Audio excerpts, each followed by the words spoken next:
ഇന്ന് നമ്മൾ വളരെ എളുപ്പത്തിൽ സദ്യയിലൊക്കെ വിളമ്പുന്ന കുമ്പളങ്ങ മോരുകറി ഉണ്ടാക്കുകയാണ് കേട്ടോ. ഇത് കുറച്ച് തിക്കായിട്ടാണ് ഉണ്ടാക്കിയെടുക്കുന്നത്. ഇതിനായിട്ട് ഞാനിവിടെ 1/2 കിലോനോളം കുമ്പളങ്ങ എടുത്തിട്ടുണ്ട്. ഇത് കുറച്ച് വലിയ കഷ്ണങ്ങളായിട്ട് അരിഞ്ഞെടുക്കാം കേട്ടോ. അപ്പോൾ അരിഞ്ഞെടുത്ത കുമ്പളങ്ങ ഞാനിവിടെ ഒരു ചട്ടിയിലേക്ക് ഇട്ട് കൊടുക്കുകയാണ്. ഇനി ഇത് വേകാൻ ആവശ്യമായിട്ടുള്ള വെള്ളമാണ് ഞാൻ ഒഴിച്ചു കൊടുക്കുന്നത്. അപ്പോൾ വെള്ളം ഞാനിവിടെ അത്യാവശ്യം ഇതിന് വേഗമുണ്ട്. 1 കപ്പോളം വെള്ളം, 1/2 സ്പൂണോളം മഞ്ഞൾപ്പൊടിയും കൂടെ ചേർത്ത് കൊടുത്തിട്ടുണ്ട്. ഉപ്പ് നമ്മൾ പിന്നീടാണ് ഇട്ട് കൊടുക്കുക കേട്ടോ. ഇനി നമുക്കിതിനെ അടച്ചു വെച്ച് സ്റ്റൗവിൽ വെച്ച് നന്നായിട്ടൊന്ന് വേവിച്ചെടുക്കാം കേട്ടോ. അപ്പോൾ എളുപ്പത്തിൽ ഞാൻ ഉണ്ടാക്കുന്ന നല്ല കുറുകിയ ചാറോട് കൂടിയിട്ടുള്ള കുമ്പളങ്ങ കറിയാണ്. അപ്പോൾ നമ്മളിനി ഇത് മീഡിയം ഫ്ലെയിമിലിട്ട് നന്നായിട്ടൊന്ന് വേവിച്ചെടുക്കണം. ഒരു 3 മിനിറ്റ് ഒന്ന് ഇതുപോലെ വേവിച്ചെടുത്തതിന് ശേഷം നമുക്ക് നോക്കാം. തുറന്ന് നോക്കണം ഇടയ്ക്ക്. ഇത് വെള്ളം ഒരുപാട് വറ്റിപ്പോവരുത്, എന്നാൽ അത്യാവശ്യം വെള്ളം വറ്റുകയും വേണം. ഇതിപ്പോൾ ഈ കുമ്പളങ്ങയിലുള്ള വെള്ളം കൂടെ ഇതിലേക്ക് ഇറങ്ങി വരും കേട്ടോ, ഇത് വെന്ത് വരുമ്പോൾ. അപ്പോൾ ഇത് കുറച്ചും കൂടെ ഒന്ന് വേകാനുണ്ട്. അതിങ്ങനെ ഒരു തവി വെച്ചൊന്നിങ്ങനെ പ്രസ് ചെയ്ത് കൊടുത്താൽ അറിയാൻ പറ്റും. ഇനി ഇതിലേക്ക് പാതി വേവായ കുമ്പളങ്ങയിലേക്ക് ഞാനിവിടെ 1 സ്പൂണോളം ഉപ്പ് ചേർത്ത് കൊടുക്കുകയാണ്. പാതി വെന്തതിന് ശേഷമാണ് ഞാൻ കുമ്പളങ്ങ മോരുകറി ഇതുപോലെ വയ്ക്കുമ്പോൾ ഉപ്പിട്ട് കൊടുക്കാറ് കേട്ടോ. അപ്പോൾ നന്നായിട്ട് ഇളക്കി കൊടുത്ത് നമുക്കിതുപോലെ തന്നെ ഒന്നും കൂടെ ഒന്ന് അടച്ച് വയ്ക്കാം. നന്നായിട്ട് വെന്ത് വരണം. നമ്മളിതിൽ തൈര് ചേർക്കുന്നതുകൊണ്ട് തന്നെ ഇത് നല്ലോണം വെന്ത് ഇരുന്നാലാണ് അത് കഴിക്കാൻ ടേസ്റ്റ് ഉണ്ടാവുള്ളൂ. അപ്പോൾ ഒന്നുകൂടെ ഒന്ന് അടച്ച് വയ്ക്കാം. ഇനി ഞാനിവിടെ 1 കപ്പോളം തേങ്ങയാണ് എടുത്തിട്ടുള്ളത് കേട്ടോ. അപ്പോൾ തേങ്ങ നമുക്ക് നന്നായിട്ടൊന്ന് അരച്ച് വരണം. 1 കപ്പ് തേങ്ങ തന്നെ എടുത്താലാണ് നമ്മൾക്ക് കറി നല്ല അങ്ങനെ കുറുകിയിരിക്കുകയുള്ളൂ. ഇനി ഇതിലേക്ക് ചെറിയ ഉള്ളിയാണ് ചേർത്ത് കൊടുക്കുന്നത്. ചെറിയ ഉള്ളി ഞാനിവിടെ ഒരു 5 അല്ലിയോളം എടുത്തിട്ടുണ്ട് കേട്ടോ. ഇനി എരിവിനായിട്ട് പച്ചമുളക് ഞാനൊരു 4 പച്ചമുളക് എടുത്തിട്ടുണ്ട്. ഇനി 1 കപ്പ് തന്നെ നല്ല പുളിയുള്ള കട്ടി തൈരാണ് കേട്ടോ. അപ്പോൾ തൈര് ഒഴിച്ചു കൊടുക്കണം. അപ്പോൾ തൈര് ഒഴിക്കുന്നത് നമുക്ക് ഈ വീഡിയോയിൽ കിട്ടിയില്ലായിരുന്നു, അതുകൊണ്ടാണ് കാണിച്ചത് കേട്ടോ. 1 കപ്പ് തൈര്. ഇനി നന്നായിട്ട് ഇതിനെ ഇതുപോലെ ഒട്ടും വെള്ളം ചേർക്കാതെ തൈരിൽ മാത്രം അരച്ചെടുക്കണം. ഇത് അരച്ചെടുക്കുമ്പോഴേക്കും നമ്മുടെ കുമ്പളങ്ങയൊക്കെ നന്നായിട്ട് വെന്ത് വന്നിട്ടുണ്ട്. ഇത് ഞാൻ വളരെ ക്വാണ്ടിറ്റി കുറച്ചാണ് ഉണ്ടാക്കിയിട്ടുള്ളത് കേട്ടോ. സദ്യ സ്പെഷ്യലായിട്ട് കുമ്പളങ്ങ ഇതുപോലെയാണ് മോരുകറി ഉണ്ടാക്കുന്നത്. അപ്പോൾ നന്നായിട്ട് വെന്ത് വന്ന ഈ ഒരു കുമ്പളങ്ങയിലേക്ക് ഞാനിത് ഒഴിച്ചു കൊടുക്കുകയാണ്. നമ്മൾ തൈരും ഈ തേങ്ങാക്കൂട്ടും ഒഴിച്ചു കൊടുക്കുമ്പോൾ സ്റ്റൗ നല്ല ലോ ഫ്ലെയിമിലായിരിക്കണം കേട്ടോ. ഒട്ടും തന്നെ പെട്ടെന്ന് തിളക്കരുത്. പെട്ടെന്ന് തിളച്ച് കഴിഞ്ഞാൽ നമ്മുടെ ഈ തൈര് നല്ലോണം പിരിഞ്ഞു പോകും. അപ്പോൾ അതാ വെള്ളം അധികം ഞാൻ ചേർത്തിട്ടില്ല, ഒട്ടും തന്നെ ഇതുവരെ ചേർത്തിട്ടില്ല. നമ്മൾ തൈരും പിന്നെ ഈ കുമ്പളങ്ങയിലുള്ള കുറച്ച് വെള്ളം മാത്രമേ ഉള്ളൂ കേട്ടോ. അപ്പോൾ ഇനി ഇതിൽ കുറച്ച് വെള്ളം നമുക്ക് ചേർത്ത് കൊടുക്കാം.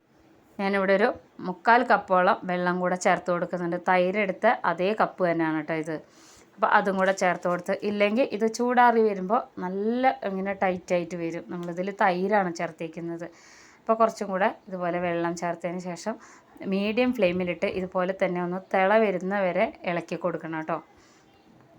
മോരുകാളൻ പോലെ തന്നെ നല്ല ടേസ്റ്റാണ് കേട്ടോ ഇത്. പക്ഷെ മോരുകാളൻ്റെ പോലെ അത്ര ഇങ്ങനെ കട്ടിയായിട്ട് ഇരിക്കേണ്ട, കുറച്ച് ലൂസായിട്ടായിരിക്കണം.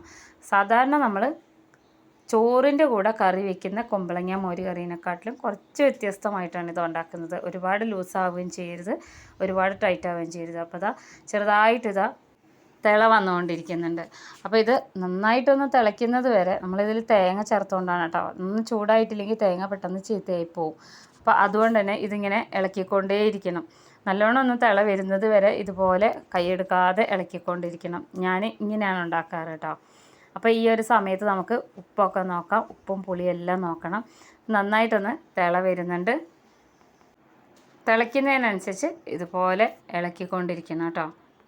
അത്യാവശ്യം ഇത് തിളച്ചിട്ടുണ്ടെങ്കിൽ നമുക്ക് സ്റ്റൗ ഓഫ് ചെയ്യാം. ഇത്രേ വേണ്ടുള്ളൂ. നമ്മുടെ കറി ഇവിടെ റെഡി ആയിട്ടുണ്ടെങ്കിൽ ഞാനൊരു കടായി സ്റ്റൗവിൽ വെച്ചിട്ടുണ്ട്. ഒന്ന് നന്നായിട്ട് ചൂടായി വരുന്ന സമയത്ത് വെളിച്ചെണ്ണ ഒഴിച്ചു കൊടുക്കണം കേട്ടോ. ഇതിൽ ഒരു 3 സ്പൂണോളം വെളിച്ചെണ്ണ ഒഴിച്ചു കൊടുക്കണം. വെളിച്ചെണ്ണ ഒന്ന് ചൂടായി വരുമ്പോൾ 1/2 സ്പൂണോളം കടുക് ഇട്ട് ഒന്ന് നന്നായിട്ട് പൊട്ടി വരുമ്പോൾ ഇനി ഇതിലേക്ക് ഉലുവയാണ് ചേർത്ത് കൊടുക്കുന്നത്. 1/2 സ്പൂണോളം ഉലുവ ഇതുപോലെ ചേർത്ത് കൊടുക്കുന്നുണ്ട്. ഉലുവ ചേർത്ത് കൊടുത്തു. ഇനി 1/4 സ്പൂണോളം ജീരകമാണ് കേട്ടോ, ക്യുമിൻ സീഡ്. ഉണക്കമുളക് 2 ഉണക്കമുളകും കൂടെ ചേർത്ത് കൊടുക്കുന്നുണ്ട്. ഇനി ഇതിലേക്ക് 1 പിടി കറിവേപ്പിലയും കൂടെ ചേർത്ത് കൊടുക്കണം. അപ്പോൾ കറിവേപ്പിലയും കൂടെ ചേർത്ത് നന്നായിട്ടൊന്ന് മൂത്ത് വരണം കേട്ടോ. ഈ മുളകും കറിവേപ്പിലയൊക്കെ നല്ലോണം ഇതിൽ കിടന്നൊന്ന് മൂക്കണം. എന്നാലാണ് നമ്മളിത് താളിച്ചിടുമ്പോൾ നല്ലൊരു രുചി മണമൊക്കെ ഉണ്ടാവുള്ളൂ. ഇനി ഇതിലേക്ക് ഞാൻ എക്സ്ട്രാ ചേർക്കുന്നത് ഒരു 1/4 സ്പൂണോളം മഞ്ഞൾപ്പൊടി വീണ്ടും ഇതിൽ ചേർക്കുന്നുണ്ട് കേട്ടോ. ഇതൊരു പ്രത്യേക ഭംഗിയാണ് കാണാൻ. അപ്പോൾ ഇതൊന്ന് മൂത്ത് വന്നിട്ടുണ്ട്. ഇനി നമുക്ക് സ്റ്റൗ ഓഫ് ചെയ്യാം കേട്ടോ. സ്റ്റൗ ഓഫ് ചെയ്തതിന് ശേഷം നമ്മൾ ഈ കറിയിലേക്ക് നമുക്കിത് താളിച്ച് ഒഴിച്ചു കൊടുക്കാം.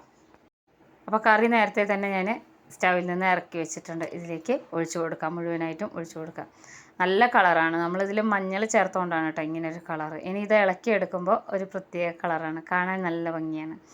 സദ്യ സ്പെഷ്യലായിട്ട് ഞാൻ ഉണ്ടാക്കുന്ന കുമ്പളങ്ങ മോരുകറി ഈ ഒരു രീതിയിലാണ്. ഇതും തലേ ദിവസം ഉണ്ടാക്കി വെക്കുന്നതാണ് കേട്ടോ കുറച്ചുകൂടെ നല്ലത്.